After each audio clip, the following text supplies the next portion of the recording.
Amen. Parang nakakakaba naman kayo, parang ang tatahimik nyo, mga kapatid.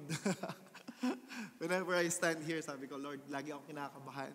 Sabi ng Lord, okay lang yan anak, kaysa hindi ka kinakabahan. Tama ba yan? Can you give a smile to your neighbor? Kung mga first-timer, pwede ba natin silang ngitian? And you are welcome here in God is Able Church. By the way, kung hindi nyo pa po ako kilala, I'm Pastor Jeff and the lead pastor of God is Able.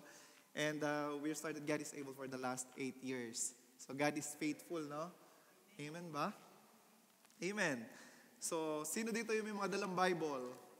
Nako, Christian palang group to. Bakit wala akong dalang Bible? Okay lang yan. Sa susunod, magdadala tayo ng Bible. Kung wala kang Bible ngayon, you can open the digital Bible. Siguro naman, nag-download ka sa YouVersions, sa Bible apps, ano? So, pwede kang tumingin sa katabi mo, wag mo ka lang makikipindot. Hindi sa'yo yan, yung gadget na yan. Amen? So, praise God. So, pwede bang tayo? Paggalak sa ating Diyos. Di ba pag sa korte, pag darating yung judge, di ba tumatayo sila pag darating yung judge.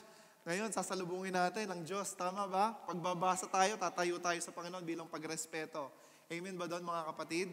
So open your Bible on Psalms 34 verse 8. Psalms 34 verse 8. So yung Psalms na yan, nasa gitna yan ng Bible. Ano? So open mo lang yung Bible mo. Psalms 34 verse 8. And sabay-sabay tayong bumasa. Yung gagamitin ko ay NIV version, so New International Version. So ready na ba kayo? Nakita nyo na ba? Taas nga lang kami nakakita na. Pastor, palang walang Psalms 34 verse 8 yung Bible ko. Sabay-sabay tayo ha. In 3, 2, 1, read. Taste and see that the Lord is good. Blessed is the one who take refuge in Him. Praise be unto God. Amen. Hallelujah. So, upo na tayo. Ayan. Sabi ng Panginoon doon, taste. Nararanasan nyo ba? Natitikman nyo ba yung kabutihan ng Panginoon? Ang sinasabing taste is the love of God. Because Christian foundation is based on love. Okay? So, the story of Exodus, if we all know the story, yung mga Israelites, they were in Egypt and they were slave there. Slavery and bondages na pinapahirapan, pinagmamalupitan, parang tayo pag nasa trabaho minsan, pumapasok ng 8 oras, pinapahirapan, pinagmamalupitan ka ba ng boss mo? Wag naman sana. Pero ganun yung nararanasan nila, no? Plus sila doon, slave talaga, nilalatigo. Nilalatigo ka na ba ng boss mo? Pag hindi mo nagagawa yung trabaho. Sabi ni Nanay Mir na, oo daw, nilalatigo siya ng boss niya. Di ba? So, they were freed. Gusto niyo ba nang maging malaya? Amen. Pinalaya tayo ng Panginoon. Katulad ng mga Israelita, pinalaya sila sa bansang Ehipto. At makikita natin, sabi ng isang istorya, sa Bible school, yung mga nag-Bible school, sabi nilang gano'n,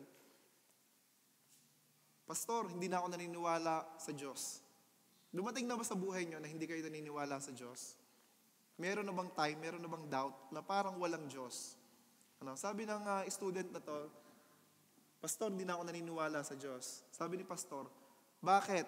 Ba't di ka na naniniwala sa Diyos? Kasi Pastor, yung Diyos na yan, malupit. Yung Diyos na yan, mapagparusa. Diba? Yung Diyos na yan, lagi akong pinagmamalupitan. Sabi ni Pastor, ay ako din, hindi ako naniniwala sa Diyos na yan. Nagigets nyo ba? Kasi yung Diyos natin, Diyos siya ng pag-ibig. Diyos siya ng pagmamahal. Hindi siya nagmamalupit. Hindi niya tayo sinasaktan. Tama ba yon? Yung Diyos na kilala natin, yung Diyos na mapagmahal. And many people, they don't want to come to Jesus. They don't want to meet the Lord. They don't want to know the Lord on their perspective. They don't want to decide for themselves that they love the Lord because ang kilala nilang Diyos is Diyos na malupit. But that is not our God. Ang sabi ng Diyos, I have loved you. Before you love me, I have loved you. And that's the reason why marunong tayong magmahal. Okay po ba doon? Marunong ka ba magmahal? Tumataas yung bilihin. Sa Petro-Canada, mataas na ang gasolina. Dapat tayong Kristiyano, tumataas din yung pagmamahal natin, yung antas natin ng pag-ibig natin sa Lord. Sino dito yung gustong mag-matured? Gusto niyo bang mag-matured sa Lord? Gusto niyo bang i-level up ka ng Panginoon sa pagmamahal mo? Na you will never be the same. That you will love God with all your heart, with all your soul, with all your mind. That never be the same. And God will be your delight. Hindi sa pagbili mo ng mga bagong bagay, kaya ka magiging masaya. Because ngayon, tatanggap ka ng pag-ibig ng Diyos na siya lang yung makapagbibigay ng pag-ibig na yon. Handa ba tayong tumanggap? O sabihin mo sa katabi mo, wag mo akong guluhin. Break muna tayo. Break muna tayo, ha? Break muna tayo. Okay ba yun? Pastor, break naman talaga kami nato. Di ba? So ngayon, inaanyahan ko ang bawat isa na mag-take note tayo. Kasi napaka-importante na to mga kapatid. Na meron tayong binabalikan sa pag-aaral. Mahal pala ako ng Diyos. Na in time na makakalimutan mo, may mga notes po ako na binabalik-balikan ko, na pag binalikan ko, tama yung nakasulat doon, na yung mayroong rema, may fresh revelations, that the Lord says, they are new every morning. At pag binasa ko yung notes na yun, sabi ko, parang hindi ko ito naaral dati. Pero alam mo ang Panginoon, laging may ginagawang bago sa buhay mo. Kaya ngayong 2024, talaga naman, mamahalin mo ang Lord. It's a decision. It's a choice that you're gonna make. Amen ba? Parang, amen. Salamat sa tatlong nag-amen. Tatlo na yun. Yun yung unang pagpapalain ng Lord. Yung malakas mag-amen na yun, yun yung unang tatargetin ng Lord na pagpalain. Amen ba doon? Ba, dumami na. Lumakas na. Amen. So, wala namang magiging dahilan kung bakit ako nagpula. Di ba? Kasi ngayon, this is the love month. At yung mga naka-receive ng mga flowers dyan, di ba? Heart's Day. At yung pag-ibig. Kaya naman napakaganda ng buwan ng February. Because this is the foundation ng Biblia, yung pag-ibig. At pag pag-ibig na, lahat tayo talaga naman, na handang-handang magmahal. Di ba? Lalo na yung mga single. Na ready to mingle daw. Di ba? Handang-handa tayo magmahal. At unang-una yun, dapat alamin natin kung sino ba yung author of love. Kasi sabi ng Bible, siya yung author of Alpha and the Omega, the beginning and the end. At si Lord, siya yung nagturo sa atin na magmahal. And God showed us that love dito sa cross, sa John 3:16. For God so loved the world. Wala nang namatay para sa iyo. Di ba? Kahit yung asawa mo, tanong mo, mamatay ka ba para sa akin? Will you die for me? There's no greater love than this. Sabi ng Bible, faith, hope, and Malboro daw kasi faith, hope, saka Malboro. Faith, hope, and love. But the greatest of these is love. Alam niyo po kung bakit yung greatest doon? Although lahat yung maganda, kasi faith, hope, okay yun. Pero yung love, alam niyo po yun. Kasi yung faith and hope, dito na lang yan. No? Pag nasa langit na tayo, wala nang faith. Wala nang hope. Ang meron na lang doon is yung pag-ibig natin. Kaya sabi ng Bible, faith, hope, and love. But the greatest of this is love. Kaya love me. At pag sinabi nating love, forgive me. Sino handa magpatawad? Sino gustong maging maligaya ngayong araw na to? Sabi nga na, sino gusto magkaroon ng happy ending? Iba yung happy ending na napanood nyo. Ang happy ending sa Panginoon is pinipili niya tayo para tayo is pagbuhusan ng pag-ibig. Kaya handa ka na ba mag-overflow ngayong umaga? Okay. How do people know that you are a follower of Christ? Paano nalalaman ng ibang tao na follower ka ng Lord? Merong mga marka, merong mga tanda. Diba? And one of that mark is yung pagmamahal. Because of the foundation of love. Well-known po ba tayo sa pag-ibig natin? Well-known ka ba sa company? Well-known ka ba? Diba? Well-known ka ba sa pag-aaral? No, well-known ka ba sa organizations na kung nasan ka man? Kasi sabi ng Bible, dapat well-known tayo kasi dala natin yung 2 Corinthians 5:17 that I am a new creation. The old has gone, the new has come. Bakit tayo nagiging bago? Kasi yung love natin will never be the same. Diba? Will never be the same. Yung alam natin na pagmamahal, may kumanta nun sabi yung, sorry for the word, stupid, diba? Love, alam niyo yung kanta na yun sa Pilipinas? Pero yung love na binibigay sa atin ng Lord is kakaiba. At ang tawag doon is unconditional kind of love. The danger, alam niyo minsan kung bakit hindi tayo nagmamatured? Alam niyo po kung bakit minsan parang ayaw natin mag-follow sa Lord? Because we think that we know it already that God is love. We know it in our theology that God is love. But we don't feel Him anyway. Many times kala natin pag kumanta na tayo, mahal na natin ang Lord. Nasubukan niyo ba yan? Pero minsan may kanta tayo na parang ang nararating lang. Di ba pag kumakanta tayo, dapat nakakarating yon sa Lord?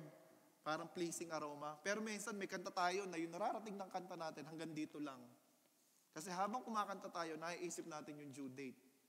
Habang kumakanta tayo, naaalala natin kung ano yung kakainin natin mamaya. Madaming kaguluhan sa ating isipan, di ba? Kala natin minsan, pag nagbigay tayo sa church, nag-worship na tayo. Tama ba? Pero sabi ng Lord, there are people who worship me, but their heart is far from me. Malayo. Alam natin sa sarili natin kung malayo tayo sa Lord or malapit. Tama ba yan? Hindi alam ng katabi mo yan. Secret mo lang yan.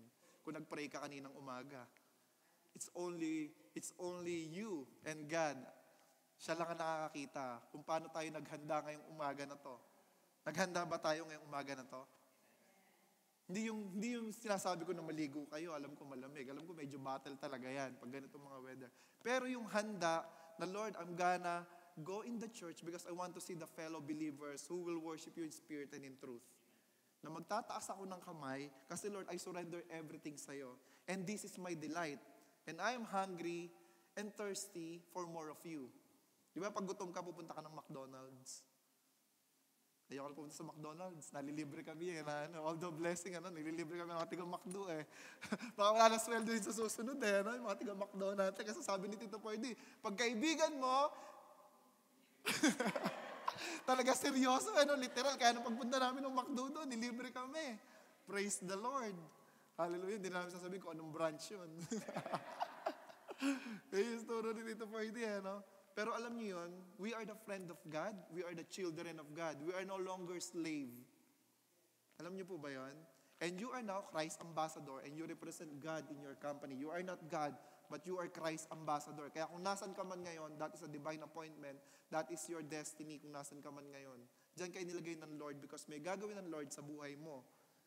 Magpagamit ka lang, mag-submit ka lang. Okay? Ang haba ng introduction natin. Okay, in 1 John 4:16, we know how much God loves us. And we have put our trust in His love. Di ba pag mahal mo, pinagkakatiwalaan mo? Pag mahal mo, handa kang magbigay. At alam nyo, yung iba yung pagmamahal ng Lord. Taas nga kami ng mga asawa. Kilala ko naman kayo, taas kayo ng kamay. Sabihin nyo, hindi nagtaas ng kamay. May mga, sino dito yung may asawa? Masarap ba na may asawa? Oo, amen daw. Sino dito yung mga single? Taas yung kamay. Masarap ba maging single? Praise the Lord kasi mas masaya yung may asawa Akala ko mas masaya yung single So nung nag-asawa tayo, di ba, love natin yung asawa natin. Di ba, nagkaroon muna ng attraction. Ang ganda ng ilong niya, ang ganda ng kilay niya, ang bango ng hininga niya, malayo pa lang siya, alam ko na. Di ba? Kahit sa sinihan, kahit maraming babae doon. Pero pag nadaan ako sa tapat niya, alam ko yung amoy niya. Di ba? Nai-in-love tayo. Ganun ba? Eto na yung babae para sa akin. Eto na yung lalaki para sa akin. Mabango. Check. Ayos. Very good. Masarap magluto. Di ba? Check. Okay ba yan? Tapos, ang ganda lagi. Lalo na sa umaga. Because she woke up like this. Check. At ang gustong-gusto ko, matalino. Check na check. Lord, mag-aasawa na ako. Mga natatawa kayo. Ngayon, nung nag-asawa ka na, dan. Dug. Mabango. Pagising sa umaga, praise the Lord. Anointing. Yung hininga, nakaka-explain. X. Di ba? Dati sexy, ngayon, siksik. Di ba? Lahat ng pagkain, itatapon na lang. Kakainin pa, kahit sa subo. Matakaw. X. Dati gusto mo yun, di ba? Hindi, okay to, hindi mapili sa pagkain, di ba? Low, ano tawag doon? Low maintenance. Talaga, ito na talaga yung mapapangasawa ko.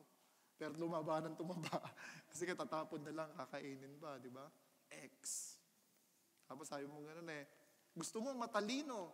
Sa sobrang talino, lahat mali ka na. Dahil siya na laging tama, ikaw mali ka na kasi sobrang talino na pili mo. Pero mahal mo pa rin siya. And that is a matured kind of love. No? Alam niyo si Lord, nung minahal niya tayo, gusto niya tayong i-level up. Kaya niya tayo gustong i-level up kasi mahal niya tayo. Kaya nung nag-asawa tayo, na-level up ba natin yung mga asawa natin? O nadidegrade natin? Sagot. Nung naging asawa mo ba siya, naglingkod ba siya sa Lord? Tumino ba siya? Kasi yun yung love ng Lord. Hindi siya malupet. I-move ka ng Lord sa pamamagitan ng pagmamahal. At that kind of love will change you from glory to another glory. Nung minahal tayo ng Lord, nilevel up niya yung pag-uugali natin. Nilevel up niya yung character natin. Dati malupit ka sa asawa mo. Pero ngayon, hindi ka na malupit. Dati pag nagtanong ka, Han, gusto mo ba ng kape? Ano, sasagot ka ba? Katagal mo tinatanong kayo, wag na nga magkape. Di ba? Alam niyo po, nung minahal tayo ng Diyos, ang lupit natin sa Lord. Tayo yung tayo yung nagmahal, tapos iniwan natin si Lord. Dapat si Lord yung sa magsasalita nun no? Kasi tayo, we don't deserve that kind of love. Pero dahil God is love, the unconditional kind of love that only Him and Him alone can give that kind of love, the everlasting love of the Father, ang sarap mahalin ng Diyos. At kaya ka ngayon may magandang trabaho, kaya tayo ngayon naka-aircon ng centralized, kaya hindi lang isa sapatos mo ngayon. Sino dito aamin na 10 ang sapatos? 9 lang. Diba? Kasi, alam niyo yon, kaya maganda ang buhay natin ngayon, it's because nandyan si Lord. Sabihin niyo hindi maganda buhay niyo ngayon.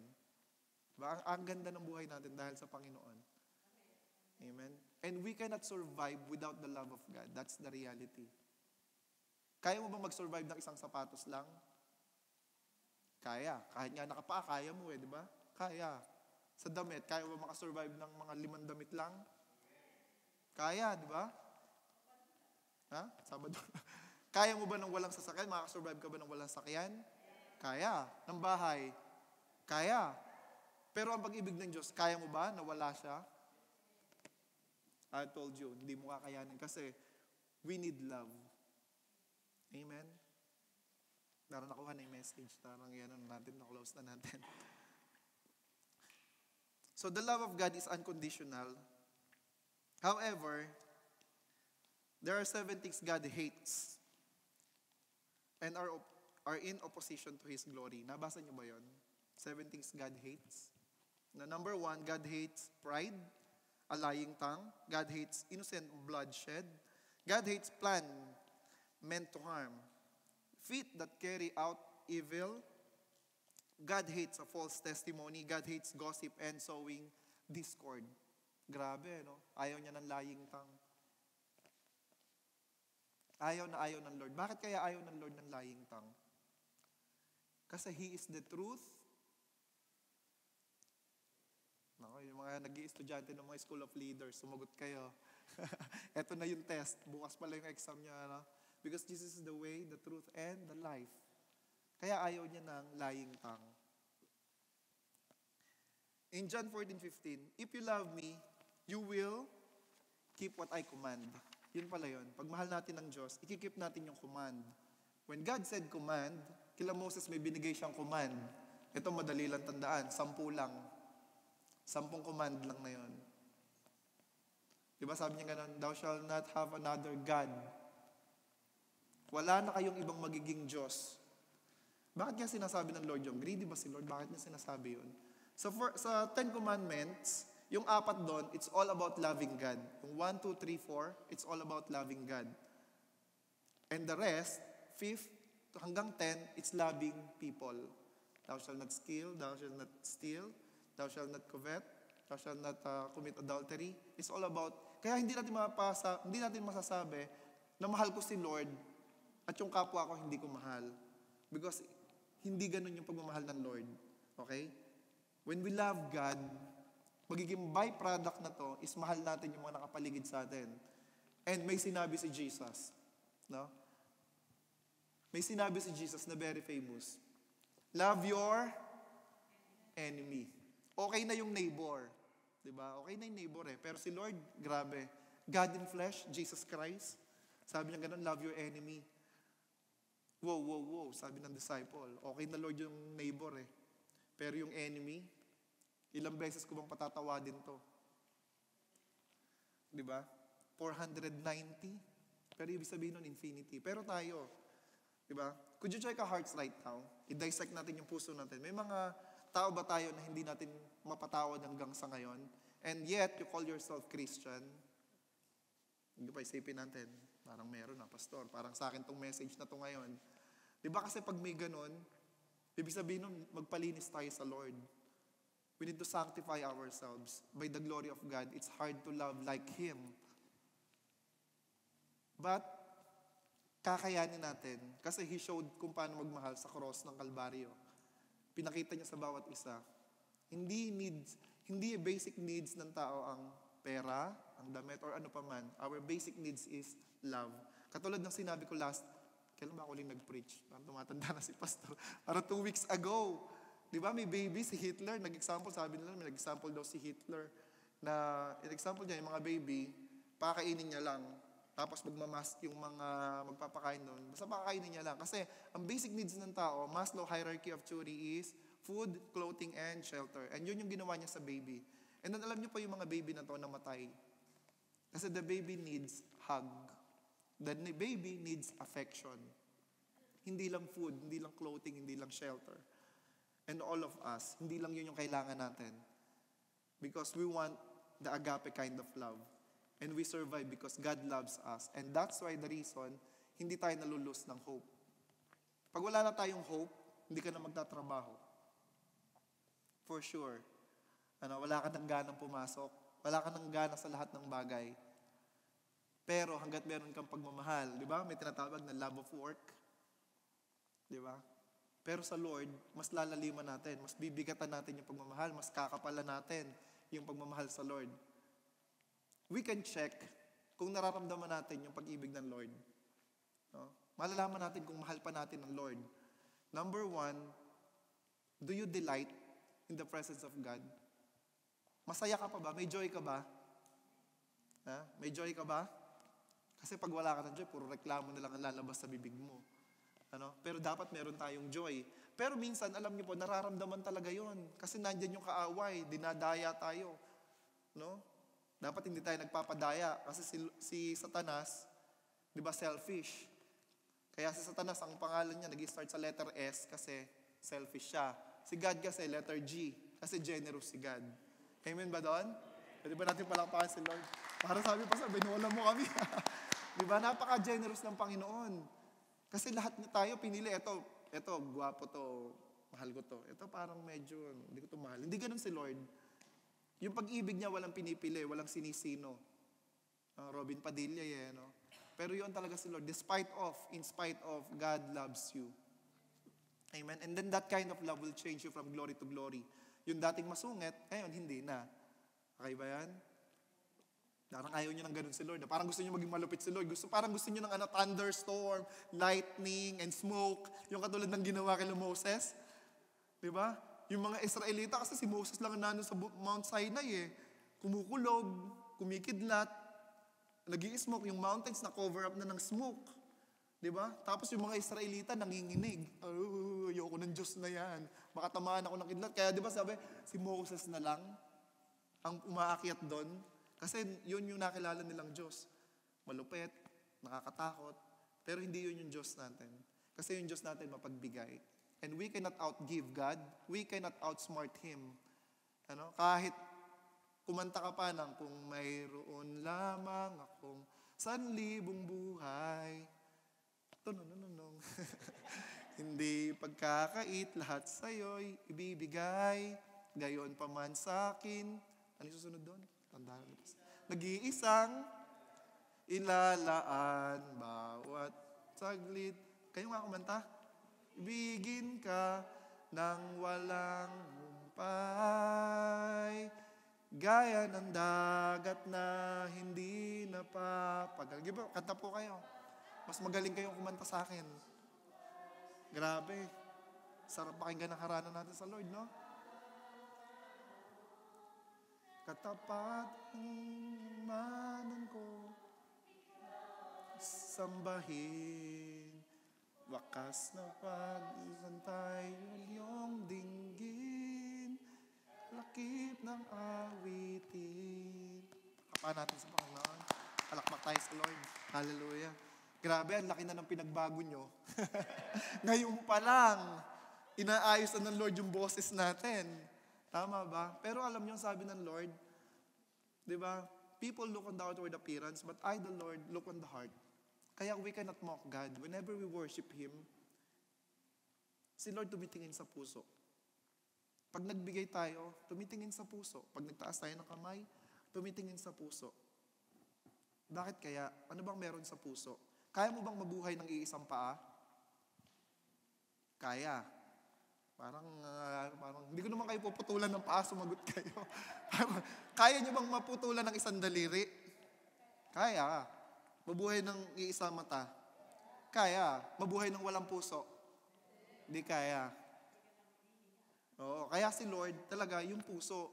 Mamahalin natin si Lord ng buong puso at isipan. Loving God requires responsibility. Di ba pag mahal natin, meron tayong responsibilidad. Sa asawa natin, meron tayong responsibilidad. Sa pamilya natin, meron tayong responsibilidad. Kami yung mga tatay, ang responsibilidad namin, talagang magtrabaho. Di ba? Work. Yung mga asawa, shop. Work, shop. De joke lang yun. Para daw nag-work workshop. Ako mag-work siya, magsha-shopping. Kaya workshop. Ito talaga, pastor, effective yung pagmamahalan.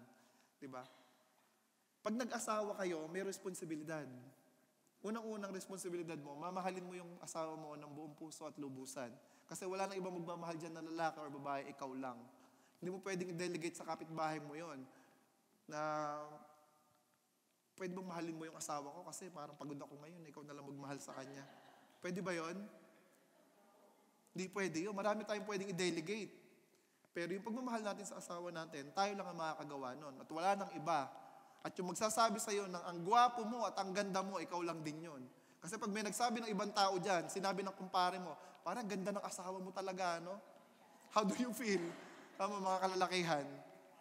Grabe, trouble to. Diba? Only you can do that. Meron tayong mga responsibilidad. At lahat ng gamit sa bahay, hindi lang pang babae, panlalaki din, di ba? Gugugas ka ng plato. Lahat yon kasi may kasamang responsibilidad. At sa pagmamahal natin sa Lord, merong nakaka-please sa Lord, merong nakaka-displease sa Lord. Ang nakaka-please sa Lord is obedience. Sabi mo, obedience. Kaya kung hindi ka pa nag-o-obey ngayong araw na to, hindi ka pa fully decided na susunod sa Lord, ngayon pa lang kapatid, desisyonan mo na yan. Na ikaw, susunod ka sa Lord. Simula ngayong araw na to, you will devote yourself sa Lord. You're gonna be a committed follower of Christ. Because apart from Christ, we can do nothing. Amen ba yun? Kala mong matagumpay ka. Kala mong successful ka. Pero deep inside, may longing. In the vacuum of your heart, there's a part in your heart na kahit anong gawin mo, hindi mo makukuha yung peace na yon. Hindi mo makukuha yung shalom na yon. Because only God can fill that emptiness in your heart. At doon nagkamali si Haring Solomon. Si Paring Solomon. Diba? Si Haring Solomon, kinuha niya lahat. Diba? Napakatalino, napakayaman, meron siyang kabayo, meron siyang camel, meron siyang Ferrari, meron siyang Lamborghini. Kinuha niya lahat, hinabol niya lahat. At kung yung iba nag-aasawa ng 4, mahina kayo. Kasi si King Solomon, 1,000. Kaya mo? Kung 365, sana isang araw no? Pero kung 1,000 asawa mo, iba ka. At kung may tunay na plantito at plantita, si King Solomon yon. Kasi si King Solomon, ang dami niyang mga kinuhang mga halaman. Pag binasa niyo yung Bible. Pati horses, meron siya. Supposed to be, wala dapat. No? Sa geography nila, wala dapat kabayo doon. Hindi mabubuhay yung kabayo doon. Pero si King Solomon, may kabayo. Ba? Tutyal. Kung gumawa ng 10 Bugatti, meron isa si King Solomon doon. At yun, dapat kamelyo lang ang panggera. Pero hindi meron. Kasi nakuha niya yung yaman, nakuha niya yung galing. Pero anong sinabi niya? Di ba, alam nyo, sabi niya ganun, gawin niyo lahat ng gusto niyo habang bata kayo, habang malakas kayo. Pero one thing, ang ipapayo ko sa inyo, fear the Lord. Tayo, we are living, limited po yung buhay natin. And our God is unlimited God. Kung limited ang buhay natin, at si Lord is infinity, at si Lord is unlimited, we cannot please Him. Tama po ba? Mahirap siyang i-please. Pero through obedience, better than sacrifice, because obedience is better than sacrifice. Kasi sabi ng iba, pag nagkasala ako, magdadala lang naman ako ng 10 toro, 10 kambing. Pero that is not the way of the Lord. Because the Lord looks on our heart. Kaya yung pinag-uusapan natin, yung puso. Kaya dapat sa lahat ng ginagawa po natin, meron ba tayong puso? Ngayong nakaupo tayo dito, yung puso ba natin nakakommit sa Lord? Yung puso ba natin, pag gumanyan tayo, Diba? Hindi lang nakikita ng Lord na ganyan talaga kasi talagang ginagawa mo yung mga sinasabi niya. At pag ginawa mo yung mga nakasulat doon, it is for our own good. Hindi si Lord KJ, nung sinulat niya, ayaw niya na, bawal to, bawal to, bawal to. Hindi ganun because it's our own protection. Subukan mong gawin lahat ng sa 10 Commandments. Tignan natin kung ano mangyayari. Una mong i-violate, thou shall not kill. Tignan mo. No? Subukan mo. Ano mangyayari sa'yo pag may pinatay ka? Wala lang ba? It doesn't affect you? Pero meron di ba? Kulong ka. And is it good for you? Alam ng Lord. No? Because He's the author, Alpha and Omega, the beginning and the end. At yun nga yung responsibility po natin na meron tayong dapat ibigay sa Lord. And He deserved the highest honor. Di ba? Pag pumunta dito si Justin Trudeau, di ba? Baka nga lahat tayo, hindi natin alam kung anong gagawin natin, kung paano mag-please. Diba? How about the King of Kings and the Lord of Lords? How about si Lord? Paano natin i-please si Lord? Through submission, through surrender, through obedience. At ito ang hirap, diba? Hindi mo madadaya, kahit anong gawin mo. But only humbleness and humility can attract the presence of God. Because with pride, hindi lalapit sa iyo si Lord nang punong-puno ka ng pride. Because you will attract the presence of God through humility. Kaya lagi sinasabi ng Bible, humble, humble, humble, humility, humble me, Lord. Okay? And in Proverbs chapter 22, verse 6, here's one of our responsibility. Train up a child on the way he should go, and when he is old, he will not depart from it. Are we training someone? Sa mga single, syempre wala naman kayong child. Diba? Sa mga parents, it's easily for us to understand what is the meaning of this. Train up a child the way they should go. How about of you? Every one of us, we should train someone. Train up a child. Train somebody to follow Jesus Christ as Lord and Savior. Si Lord, madali lang siyang maging Savior.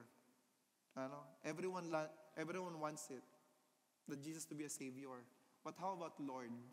When you say Lord, susundin mo siya. When He becomes Savior, accept Him as your Lord and personal Savior, and that is saved. How about Lord? Lord, you are the Lord over all my schedule. How about the priority in life? Lord, over all my schedule, you're the top one. Lord, over my finances, you are the top one. Lord, over all my relationship, you are the top one. Kaya, when we love the Lord, may priority po. There's a priority. When we follow Christ, there's a priority. Who is your top priority? On your life, tanungin mo yung sarili mo, ano ang priority mo ngayon? Priority ko, pastor, ngayon, kumain ng 3 beses sa isang araw. Priority ko, pastor, is magmi-midnight snack ako. Priority ko, pastor, dami mong priority. But God, He is a jealous God. Kaya nga, di ba, yung sa top 4, wala kang ibang magiging Diyos, kundi siya lang. Bakit kaya sinasabi yun? Because He is the Almighty God. He is the Elohim. One true God. Maraming Diyos. Kaya sabi nila Joshua noon, starting this day, pumili kayo ng mga Diyos nyo kung sino-sino. Kung Diyos ng moon, ng sun, Diyos ng baka, kung sino-sino pa man Diyos. But now, on this day, me and my house will serve the Lord. And I decided it, that me and my house will serve the Lord.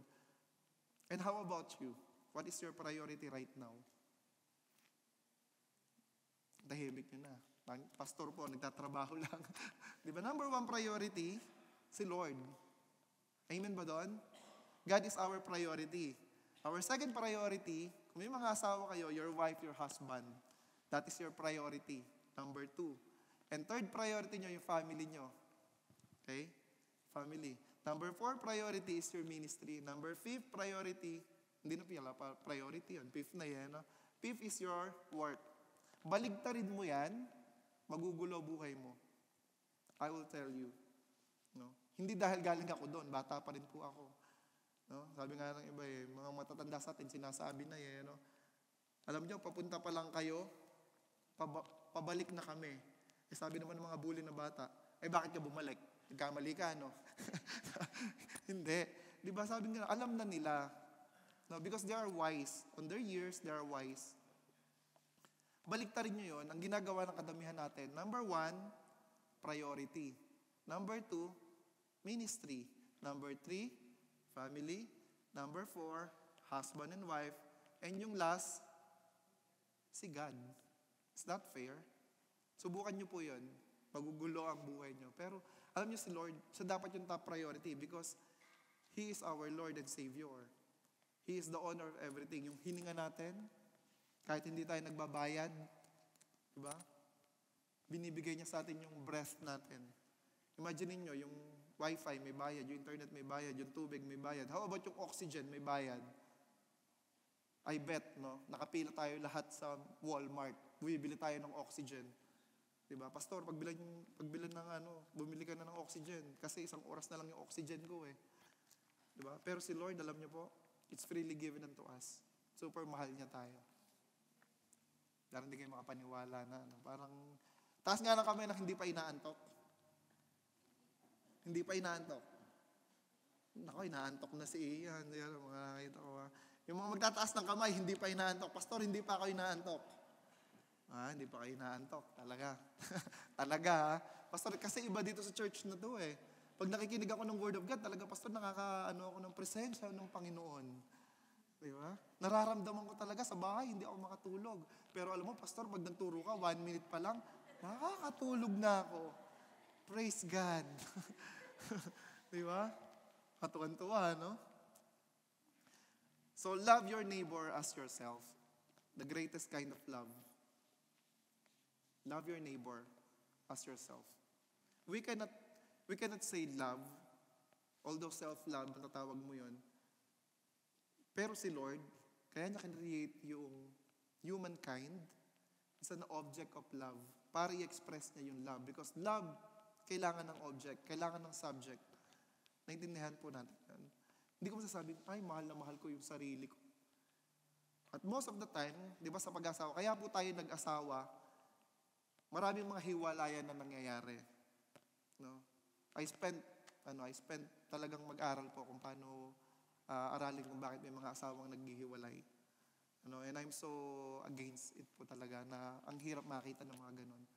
Because nung nag-asawa tayo, yung asawa natin, ang na-expect natin sa kanya, mapapasaya niya tayo. Mapapasaya niya ako, binibigyan niya ako ng bagong ganito, mapapasaya niya ako. Di ba? Yung young love, yun yung naiisip natin. Masaya ako kasi pag pag binobola niya ako, na maganda ako, guwapo ako, masaya ako. Pero pag hindi ka na napapasaya, ano nangyayari? Hihiwalayin ko na to, hindi na ako masaya. Pero that is not the kind of love that God wants us to learn. Because yung love na tinuturo ng Lord is yung love na enhancing. Yung love na nagle-level up. Yung love na ina-usher tayo papalating sa Lord. Kasi ganun si Lord. Nung minahal niya tayo, na-enhance ka. Nagbabago ka from glory to another glory because you are a new creation. The old has gone, the new has come. Naintindihan po ba natin? Na yung pag-ibig niya, grabe. Super lalim. Na kaya niya tayong baguhin. At yung pagmamahal na yon, mamahalin natin si Lord pagkilala natin siya. Hindi mo pwedeng sabihin sa tao na to na, alam mo mahal kita pero hindi kita kilala eh. Pwede ba yon? Mahal na mahal kita, kaso ang problema hindi kita kilala. Maniniwala yung tao o hindi? Hindi di ba? Dapat mahal mo yung tao. Kilala mo yung tao. At pag kilala mo siya, kahit na hindi siya marunong magsaeng, kahit na hindi siya marunong maghugas ng plato, mamahalin mo siya. Hindi mo lang siya tinatsaga, hindi lang suffering, kundi mahal mo siya kasi dinala mo siya sa altar. Kayo yung nag-exchange vows doon. Di ba? Na nung mag-girlfriend, mag-boyfriend kayo, tuwan-tuwa ka. Ganda-ganda niya. Di ba? Tapos nung first day ng honeymoon nyo, uhaw na uhaw ka, uminom ka ng tubig. Tapos may ngipin. Ano ba to? Ano ba to? Tapos magtingin mo sa asawa mo, sino ka? Pag-inom mo na gano'n. Grabe. Tapos, day 2, gusto mo na maghiwalay kasi na-discover mo na. Yung human love, alam niyo po ito, yung human love, pag nakikilala natin na nakikilala yung asawa natin, sa umpisa, paayaw ka ng paayaw. Dati ang bango-bango niya, pabaho siya ng pabaho ngayon. Pag nagdamit siya, para siyang ahas. Kung nasan siya, nandun yung damit niya. Pero wala na siya. Akala ko na-rapture na yung asawa ko kasi nandito yung damit niya pero wala siya. Hindi pala marunong magdala na sa laundry. Ano ba itong niluto mo? Ang sarap naman ng adobo. Anong adobo? Hindi adobo yan. Alam mo yun? Yung human love, pag nakikilala natin yung asawa natin, patras tayo ng patras. Di ba? Habang nadidiscover mo. Di ba? Ganun yung human love. Pero si Lord, pag siya minahal mo, ganun pala si Lord. Forward ka ng forward sa Lord. Palapit ka ng palapit. That is the difference between human love and God's kind of love. At yun yung gusto niya impart sa atin ng Panginoon. Because yung Christ-likeness, dapat pag nakikilala natin yung asawa natin, pamahal tayo ng pamahal sa asawa natin. Amen ba doon, mga kalalakihan? Amen ba doon, mga kababaihan? Amen ba doon? Kaya, mamahalin natin sila ng buong puso at lubusan kasi ganoon si Lord sa atin. At yung Christ-likeness na yon, nothing can separate us from the love of God. Who can separate us from the love of God? Nothing. Si Job, di ba? Pero, magja-jump na po ako kasi baka mapahaba yung introduction kasi sabi ni Babe. Alam mo, mahaba ka mag-introduction. Mahaba ka mag-introduction. Kaya umpisahan natin sa ilalim. Papunta sa introduction. Okay. So, katulad po ng sinabi ko, that is why one of my sermon idea na gusto ko po ituro sa iyo, priority natin si Lord. Kasi pin-priority niya tayo na i-save. No? And, merong 5 known threats of not loving God. Sa pagmamahal, meron 5. Pinagsama-sama na lahat eh. Meron 5 na threat. Sabi mo, threat. Ganda mo, threat. Parang ikaw. Sabi mo, threat. Merong threat, 5 known threats of not loving God. So number 1, wrong views of God. Ala to sa PowerPoint. So number 1, wrong views of God. Yung maling na pagkilala po natin sa Lord.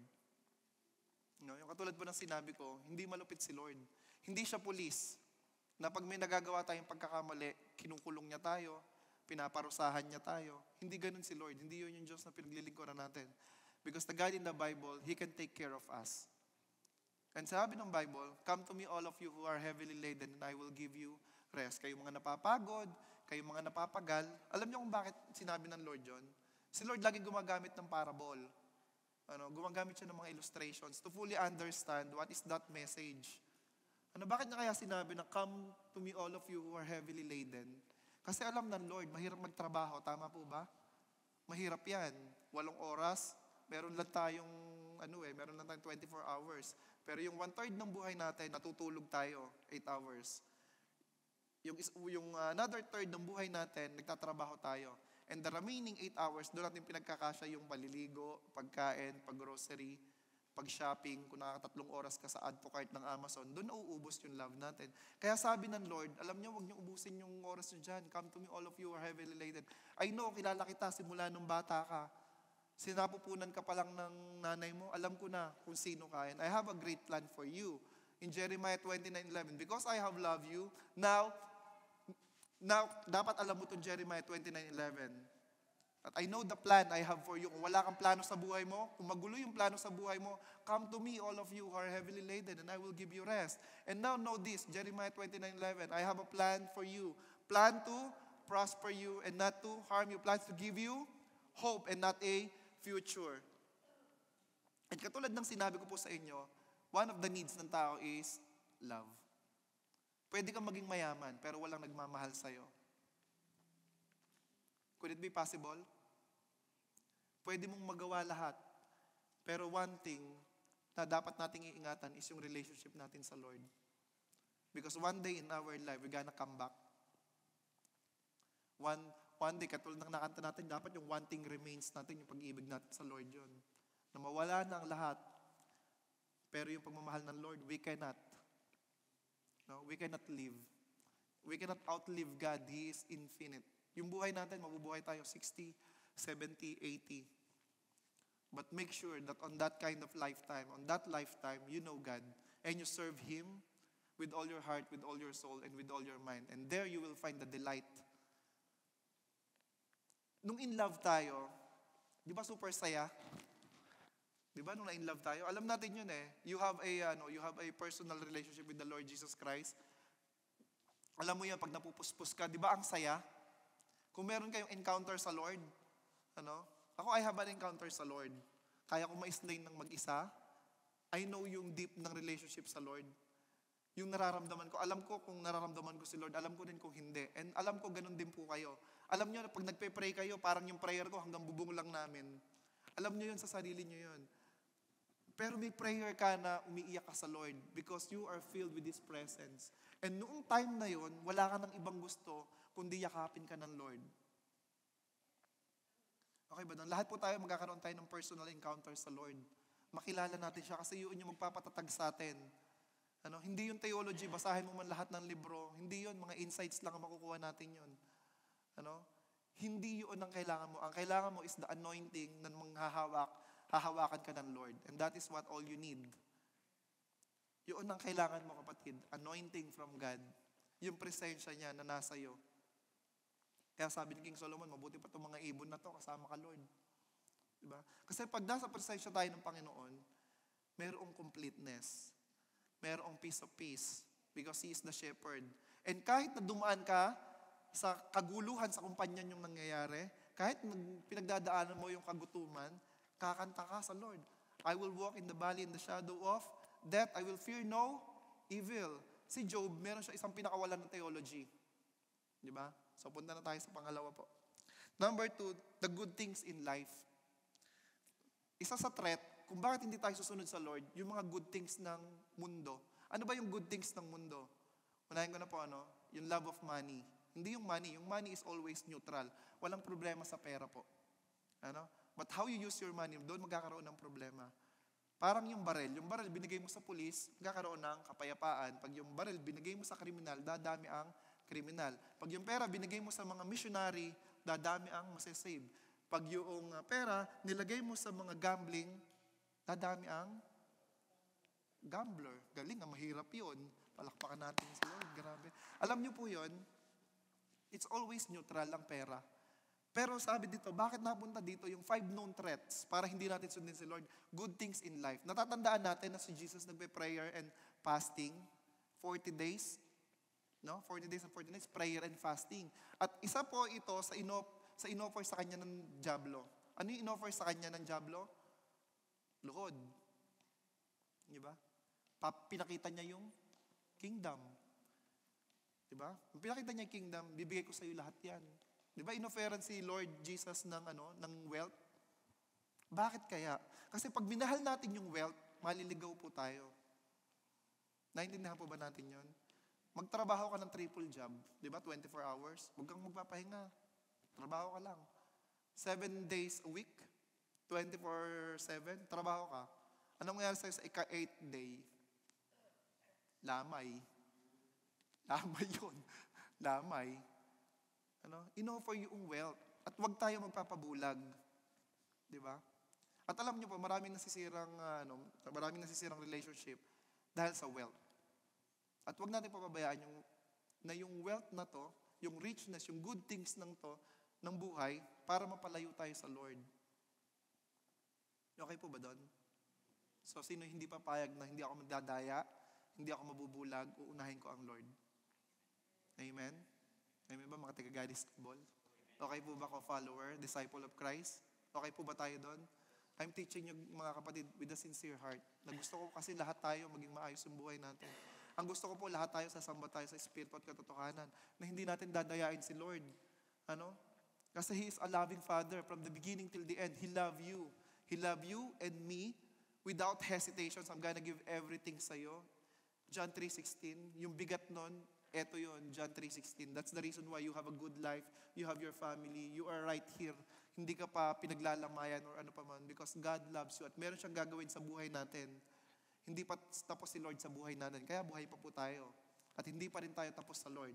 Because I know on this congregation, God will use you in every part of your life. You're gonna be a change maker sa family mo, sa company mo. God will use you, God will give you a fire. Yung fire na yun ng pag-ibig na kaya mo na magpatawad, yung kaya mo magmahal na wala kang sinisino. Because that is the kind of love that Jesus gave in every one of us. Amen?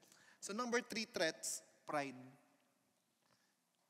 Yung hindi mo na nakakita yung blessing ng Lord kasi kala mo dahil ginawa mo lahat. Kasi magaling ako empleyado kaya naman talaga ako pinagpapala. Kaya naman ako nakakabili na to kasi masipag ako. Kaya naman kasi ko napopromote kasi matalino ako. Kaya naman kasi maganda pamilya ko kasi magaling ako. Pride will destroy every one of us.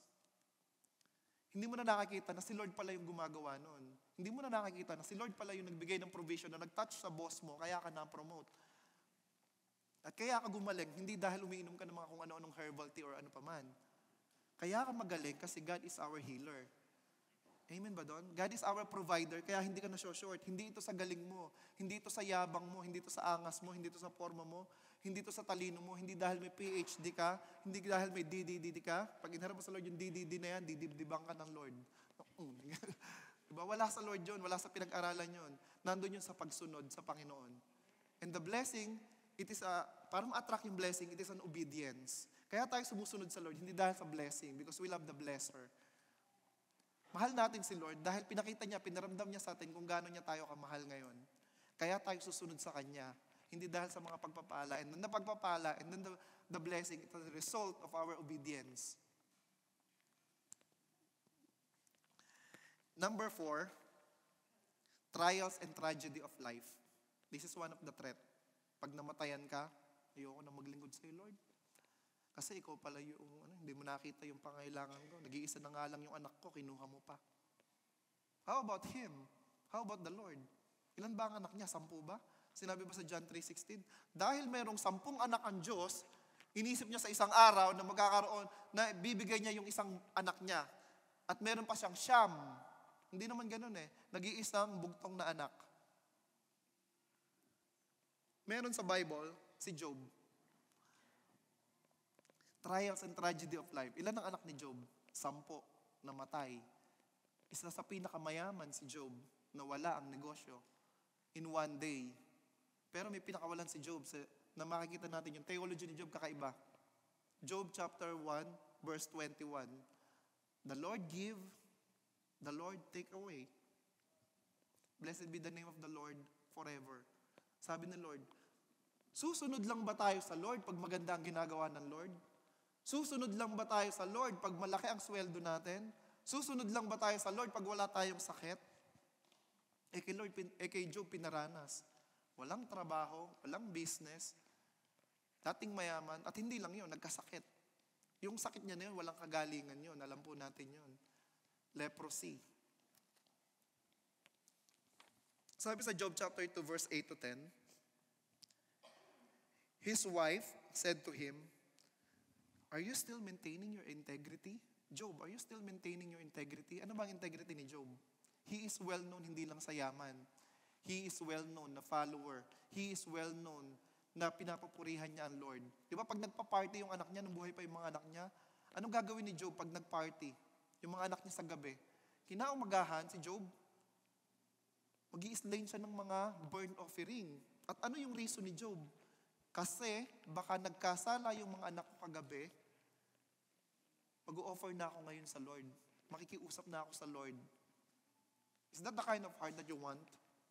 May ganun po ba tayong puso? Katulad ng kay Job? Kasi yun yung nagmamahal sa Lord. At sabi dito sa verse 9 to 10, his wife said to him, are you still maintaining your integrity?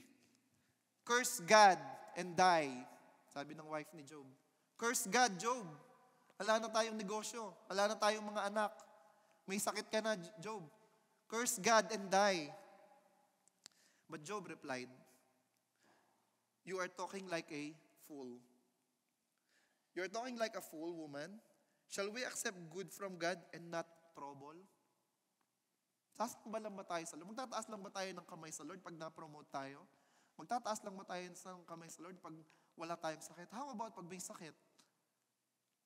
How about pag wala kang sources of income? Dapat nga doon tayo lalo lumapit sa Lord. Alam niyo po kung bakit? Wala na nga tayong sources of income. Wala ka pang Diyos. Papayag ka ba nun? May sakit ka na nga, wala ka pang Diyos. Papayag ka nun? Hiwalay ka na nga, wala ka pang Diyos.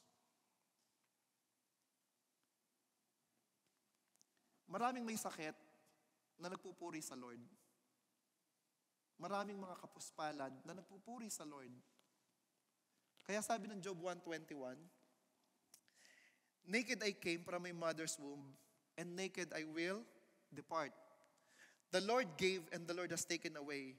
May the name of the Lord be praised. And last po, number 5, worldly mindset. Worldly mindset. It will drip us away from the Lord.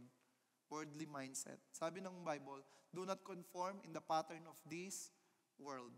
Huwag tayong ano yung conform? Ang hirap na magtagalog. Do not conform.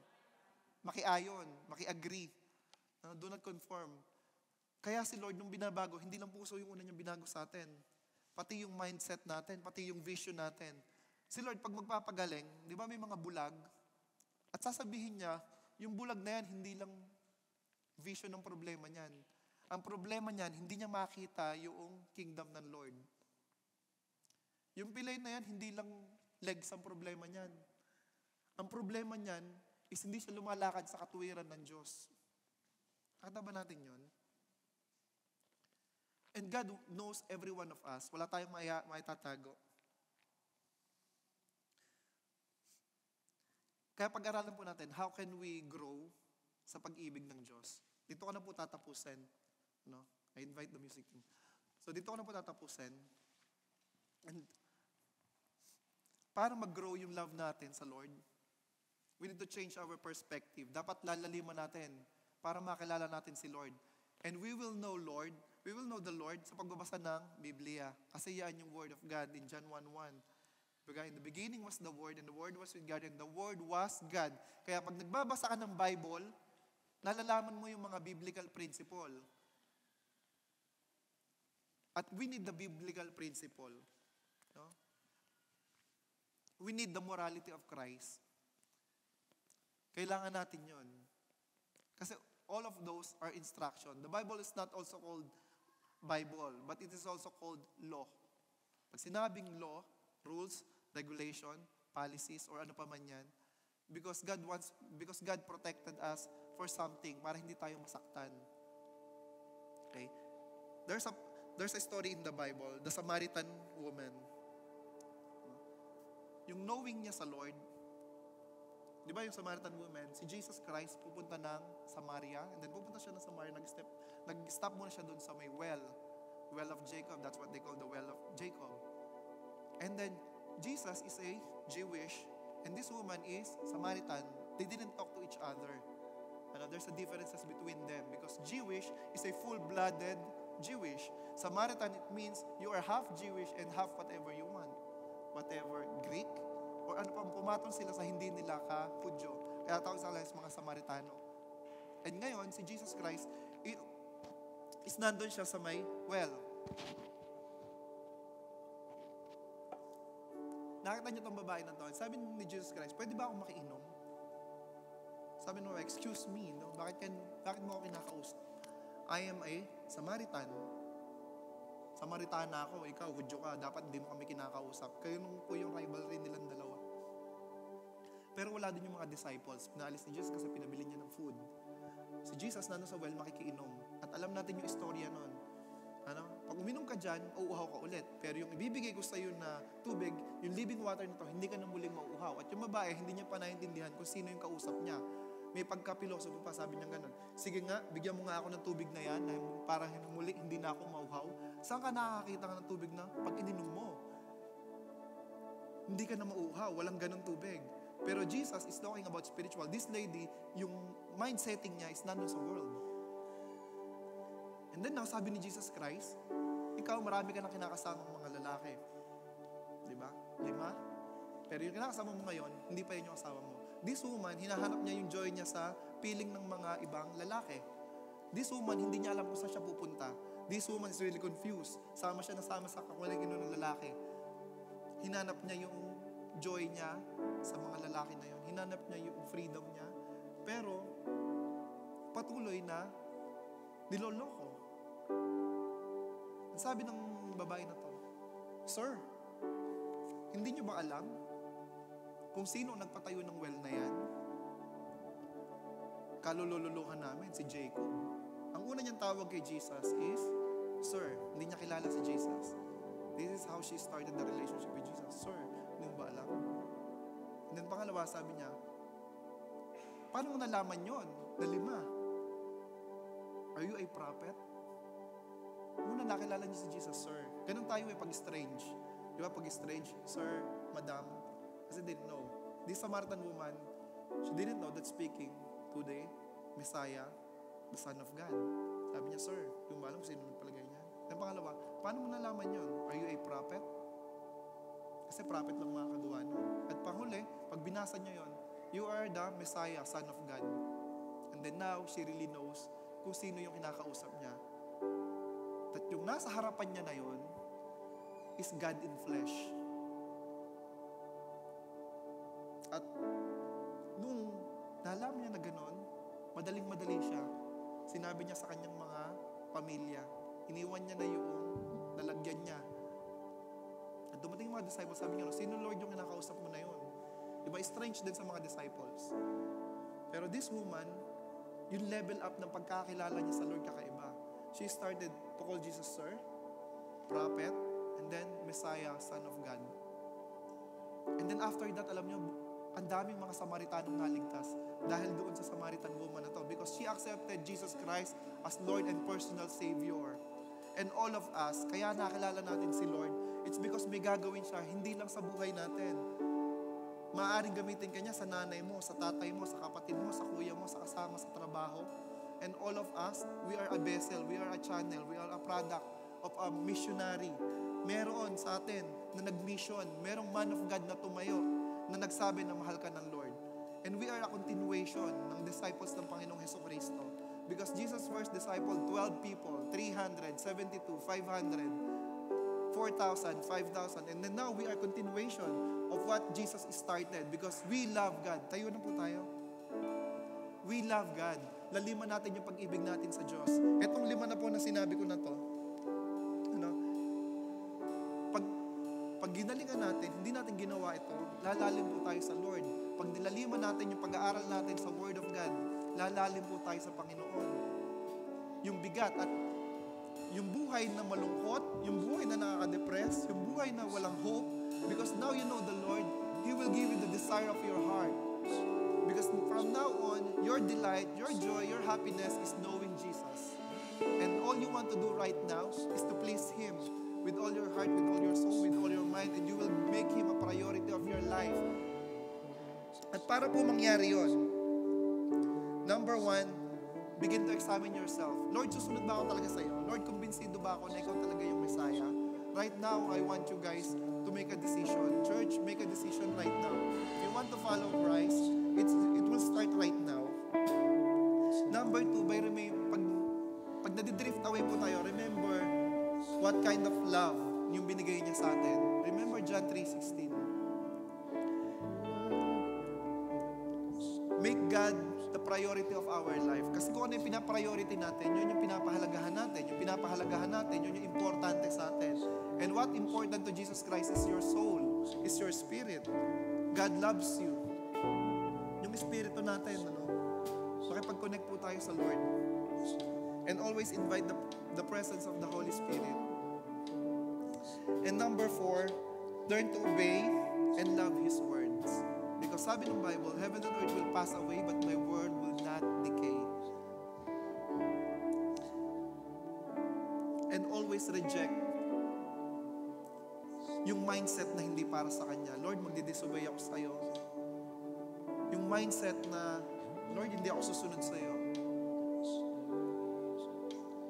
Jesus is the way, the truth, and the life. No one comes to the Father except through Him. Kaya kung hindi mo pa tinatanggap si Lord ng buong puso at lubusan, this is the right time, kapatid. This is a divine appointment between you and Him. Maybe you are inspired by the message of God, but I'm gonna challenge you. More than this, you will expect. When you come to Him, when you say in your word, Lord, come to me. Lord, I'm gonna open the window, the doors of my heart right now. And Lord, come into my heart. I badly need you, Lord Jesus Christ. At tunay na only you can satisfy my longingness, my emptiness. Lord, I'm searching for the peace. But Lord, right now, peace na nakita ko sa iyo. Because you are the Prince of Peace, Lord. And yung shalom, ikaw lang, Lord, yung makapagbibigay sa akin na yun. Hallelujah. I want to pray first a group of people na gusto makapag-relationship sa Lord. I'm gonna pray right you. I'm gonna pray sa iyo. If you want to start a relationship sa Lord, sige po, taas natin yung kamay natin. If this is the first time you were inspired by the message of God, sabihin mo, Lord, sabihin nga natin, Lord, forgive me for what I've done. I accept you, Lord Jesus, to be my Lord and personal Savior. Lord, from now on, I'm gonna follow you. Forgive me for all the things that I've done to you that didn't please you. Father, I accept Jesus Christ as my Lord and personal Savior. From now on, use me for your own glory. We thank you, Lord Jesus. Change me from glory to another glory. Lord, maraming salamat po, Panginoon, sa gathering na ito. Tunay nga po na ikaw, Panginoon, yung nagbibigay ng buhay. Tunay nga po, Panginoon, that you are the love. You are the love, Panginoon, na patuloy na bumabago sa amin. Lord, change us from glory to another glory. Here we are, Lord. Hallelujah. And Lord, help us to battle this life na hindi po, Panginoon, mag-drift away yung pagmamahal namin sa iyo. But Lord, right now, is lalaliman namin yung pag-ibig namin sa iyo by reading your word, by committing our quiet time, by praying to you, Panginoon. And Lord, maraming salamat po, Panginoon, sa mga resources po, Panginoon, namin financially. Maraming salamat, Lord, sa aming health. Patuloy po, Panginoon, pinasasalamatan ka namin. And then, Lord, right now, ingatan mo ang bawat isa. Meron po, Panginoon, kami mga tao na gustong ilapit sa iyo. Nasa tingin din po namin. Wala nang pag-asang mabago. But Lord, you give us hope, Panginoon, na merong hope, merong pag-asa. And then, Lord, use us to be a messenger of you. Na hindi po, Panginoon, kami matakot sa pangangaral ng iyong salita. Maraming salamat po, Panginoon. Ikaw yung Diyos na hindi nagbabago. At lahat ng anak ng Diyos ay magsabi po ng malakas na Amen and Amen. Praise the Lord po. And